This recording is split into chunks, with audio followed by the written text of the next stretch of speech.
The media seems way too optimistic about the real estate market in 2025. And the reason I bring this up is because a few days ago I was watching CP24 on their real estate talk show, and I noticed they were kind of cherry picking the stats that make the market look pretty good, like sales are up, prices are up, and all that kind of stuff. But they left out a whole bunch of stats, or they kind of glossed over them really quickly so you wouldn't catch them, that show that the market is not all that great. But in this video, I'm going to show you exactly what they missed so you have a better idea of how the real estate market is really doing. And as always, if I can help out in any way, you can call or text me at this number, or you can go to my website for more information. So let's get started with the stats that they left out. Well, first, I'm going to show you what they actually included to make the market look pretty decent. And this one is GTA home sales up in January following a slow December. That should not be a big deal because historically December has always been the slowest month of the year. So for any month literally to beat December is not a big deal. So for January to be doing better than December, that's normal. So I don't know if it deserved to make the news on that one.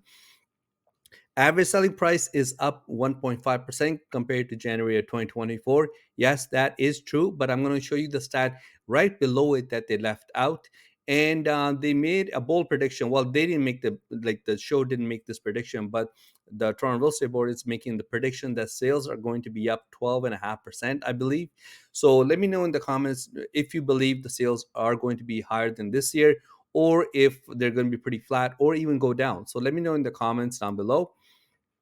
Now, for sales to beat what happened in 2024 is also not a big deal because 2023 and 2024 were the slowest years we've had in the last 24 years. I had to go back all the way to 2001 to find something that has been slower than what happened last year. Last year, we had about 67,000 sales. And at the peak of the market, which was 2021, we had about 124. So we're almost at 50% drop compared to what happened in the peak. Active listings are up 70% compared to January of last year. So that means a lot of listings are just sitting around. We're sitting at about 17,000 listings on the market.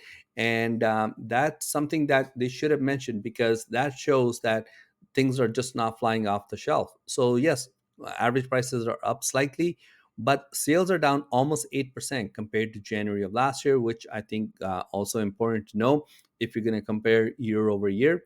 New listings are also up 48%. So for the big five regions, Halton, Peel, Toronto, York, and Durham, we are sitting at 3.5 months to 4.5 months of inventory.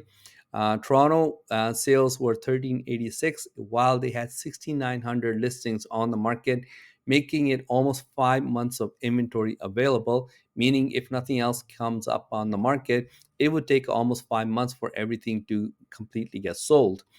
Durham doing the best out of all of them, sitting at about 2.5 months of inventory. So I think this would have been a good stat to bring up just so people can see a better, like get a better picture of the market.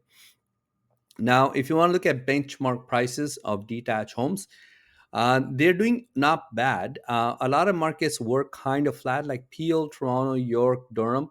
Not much difference. They're up like 0.5 to 1.5%. But the biggest jump in detached prices was Halton. Halton went up 4%, which is great if you're a home seller and you're thinking of selling your detached house. So you did okay. It's not amazing, but compared to some of the other markets, it's not bad. But condo buildings, on the other hand, condos not doing as well as some of the others. Condos are down. In Halton, they're down 2.4%. Peel is about the same. The biggest drop is in Toronto. They are down 3.5%. These are benchmark prices for condo buildings. And like I mentioned before, if I can help in any way, or if you just have any questions about the market, you can call or text me at this number. And I'll see you next time. Thanks. Bye.